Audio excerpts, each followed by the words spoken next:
Bonjour, on va continuer sur le thème du mariage. On a dit que cette semaine, il y a la date de Toubé Av, 15 Av, c'est la journée des Shidduchim, des mariages. Il y a aussi beaucoup de mariages. Il y a beaucoup de gens qui essayent d'organiser leur mariage à cette date-là, après Khurban Bet HaMikdash, après Tisha B'Av.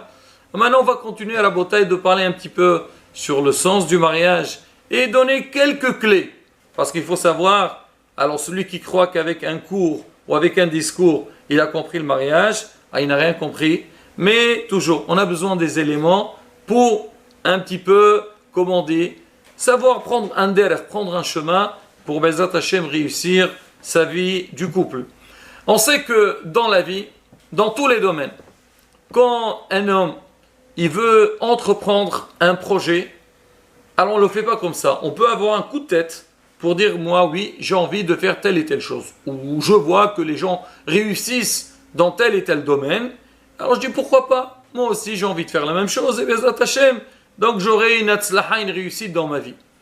Mais en règle générale, celui qui est hacham, celui qui est intelligent, alors quand il veut, avant de démarrer, il va essayer de voir, donc, on va dire des échantillons, voir des personnes qui ont réussi dans le domaine qu'il veut entreprendre et essayer donc de s'intéresser, de s'informer comment ils ont fait pour un petit peu l'imiter, essayer de faire la même chose. C'est ce qu'on dit, on fait une formation.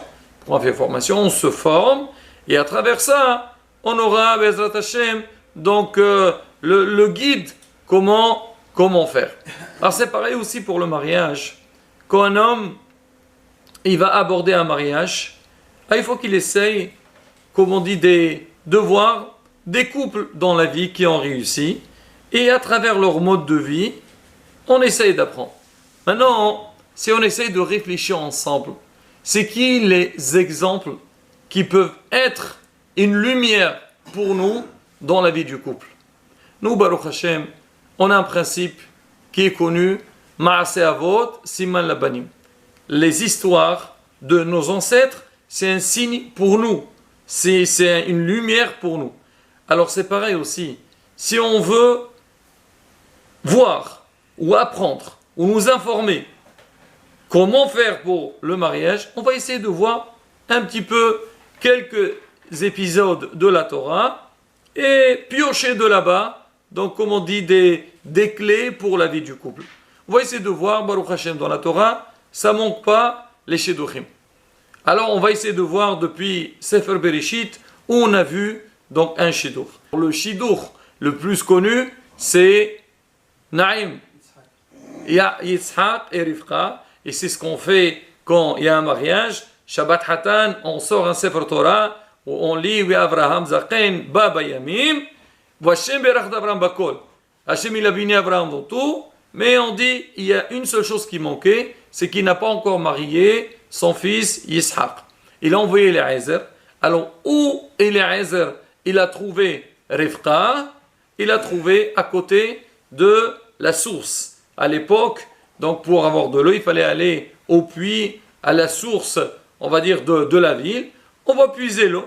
Et là-bas, et donc on essaye, donc des fois on peut trouver la personne qui nous convient. Il y avait les hommes seuls, après il y a les femmes. Eliezer, il a trouvé Rivka pour Ishaq à côté du puits d'eau. On va continuer. Alors c'est qui le prochain Shidduch? Yaakov. Yaakov et Rachel. C'était où la rencontre de Yaakov et Rachel? Pareil, à côté du puits. Pareil, Rachel. Rachel ba'a et Masson. Elle venait avec le troupeau de son père. Là, Yaakov il la voit. Et donc Yaakov il a compris que ça sera sa future femme. On va avancer dans la Torah. Le prochain mariage, c'est le mariage de qui? Moshe Rabbeinu. Et où ça s'est passé avec Moshe? Pareil, à côté du puits. C'est Moshe, il est parti à Midian. Il arrive là-bas. Il trouve les filles de Yitro. Les bergers, ils les ont chassés. Moshe Rabbeinu intervient. Il les aide. Et il donne à boire à tout le troupeau. Ils sont de retour chez Yitro. Et là, Moshe Rabbeinu, il fait son shidduch avec Tzipora. Et là, Rabotai, on vient de citer quelques shidduchim, quelques mariages, et on voit que tous ces shidduchim-là, tous ces mariages-là, ils ont démarré dans le même endroit, à côté du puits, une source d'eau. On dirait qu'il y a un lien entre le mariage et l'eau. On va essayer de voir ensemble. Alors, qu'est-ce qu'il y a de spécial dans l'eau? Alors, on sait, c'est marqué que l'eau, on sait d'où elle vient l'eau. L'eau, elle descend d'en haut déjà du ciel, ou sinon des montagnes. Elle descend, on dit Oi kol sameh lechol hamayim. Tout celui qui a soif, il va vers l'eau. On dit de la même manière que l'eau, elle tombe d'en haut vers le bas. Alors on dit, nous aussi à Israël, on dit En mayim et la Torah. L'eau, il représente aussi la Torah. Parce qu'on dit l'eau, c'est la vie. Alors la Torah aussi, c'est notre vie. Alors on dit celui Oi kol sameh. Tout celui qui est assoiffé pour boire l'eau de la Torah, il doit prendre exemple de l'eau. L'eau, elle descend d'en haut vers le bas. Les mots de la Torah aussi. L'homme, tu vas apprendre, il faut s'incliner. Il faut être à l'écoute. Il faut être prêt d'apprendre chez les autres. On n'apprend pas chez n'importe qui. Mais l'homme, souvent, il pense qu'il connaît tout et il refuse d'écouter, de recevoir. On te dit non, tu ne peux pas étudier comme ça. Il faut, comme on dit, ozen kashevet. Tu dois écouter et t'incliner et apprendre. Alors maintenant, on dit le mariage aussi.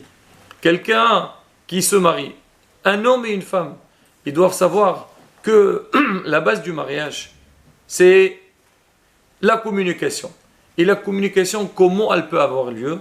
Justement avec le dialogue. Comment il y a le dialogue? C'est que moi, je suis prêt à écouter mon conjoint. Mon conjoint, il est prêt à m'écouter. Quand on discute ensemble, c'est pas pour dire c'est qui a raison. À la fin, on va trouver la solution et on va comprendre qui a raison. Mais en tous les cas, la raison, on va la trouver ensemble. À partir du moment que l'homme et la femme partent avec ce principe-là, quand on va aller ensemble, comme on a dit de Sefer Bereshit, alors pourquoi Hachem, il a dit il faut que l'homme il a une femme? C'est vrai, pour avoir des enfants, c'est sûr, mais il n'y a pas que ça, parce que seul, tu ne pourras pas avancer, tu as du mal, et des fois tu es un petit peu borné dans tes idées, et ça bloque. Mais quand tu as quelqu'un de l'autre côté, qui va t'écouter, il va voir ce que tu es en train de faire, et vous allez partager ensemble, la Be'ezrat Hashem, la vie avance très bien. Maintenant, c'est très beau de dire qu'il faut dialoguer, qu'il faut écouter, donc l'autre côté. Mais ce n'est pas toujours évident. Pas toujours évident. C'est quoi qui fait que l'homme il puisse avoir cette bonne attitude? Alors on a dit tout à l'heure, on revient toujours sur l'eau. On a dit que l'eau représente la Torah. Alors on dit pareil aussi, une vie de couple, pour qu'elle soit réussie, il faut que la Torah règne dans la maison. Il faut que la Torah règne dans le foyer.